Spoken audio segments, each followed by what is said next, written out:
Bonjour à toutes et à tous, j'espère que vous allez bien. Aujourd'hui, un petit peu d'anatomie.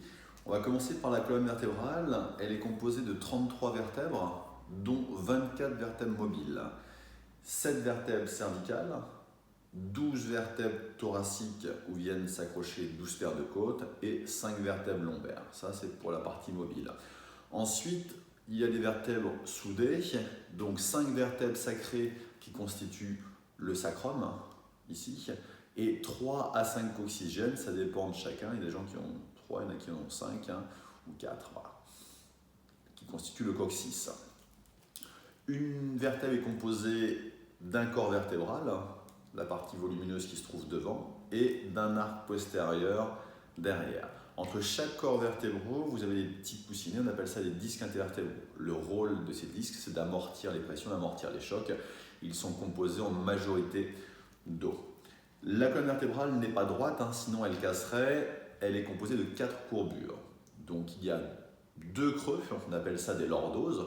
Donc lordose cervicale, lordose lombaire. Il y a 2 bosses, on appelle ça des syphoses. Syphose dorsale ou syphose thoracique et syphose sacrée. Donc là, ce qui est important, c'est vraiment de respecter ces courbures de façon à amortir les différentes pressions, à amortir les différents chocs. La colonne vertébrale, c'est une bombe à retardement. Tout au long de sa vie, on fait un petit peu n'importe quoi. Et puis un jour, on fait un petit geste tout bête, on fait juste son lacet, et puis clac, ça coince. On passe les examens complémentaires et on s'aperçoit que les disques sont complètement usés et c'est irréversible. Donc il faut vraiment faire de la prévention et on le verra dans la prochaine vidéo par rapport aux différentes positions neutres en pilates, de façon à respecter ces courbures. Ça, c'est vraiment super important. On doit respecter les différentes courbures de sa colonne vertébrale et la préserver. Ensuite, on a le bassin. Donc le bassin est constitué de 2 os, on appelle ça, enfin de 3 os, on appelle ça les os iliaques ou les os coxaux.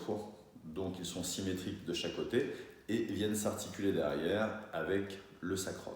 On appelle ça des articulations sacro-iliaques, ça peut être un petit peu douloureux de temps en temps. Donc l'os iliaque ou l'os coxal est composé en 3 parties. Donc la partie supérieure, on appelle ça l'ilium ou l'ilium. La partie inférieure s'appelle l'ischio, où viennent s'insérer les muscles ischio-jambiers. On sent les ischions quand on est assis, on sent c'est les pointes des fesses quand on est assis, ça ce sont les ischions.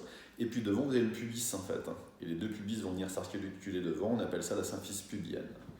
Voilà, donc le pubis, les ischions. Quand je vous parle également pour des épinies iliaques antéro-supérieures, c'est les petites buttes osseuses qu'on sent de chaque côté qui se trouvent ici. Donc super importante pour placer correctement son bassin en position neutre. Et après, il y a les épines iliaques antéro-inférieures, mais le plus important, c'est les supérieures qu'on sent ici. Voilà.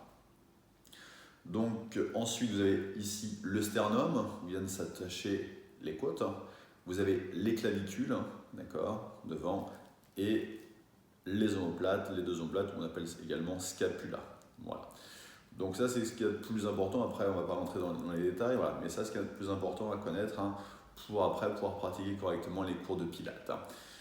J'espère que cette vidéo vous a plu et si c'est le cas, n'hésitez pas à partager autour de vous et à lâcher un pouce bleu.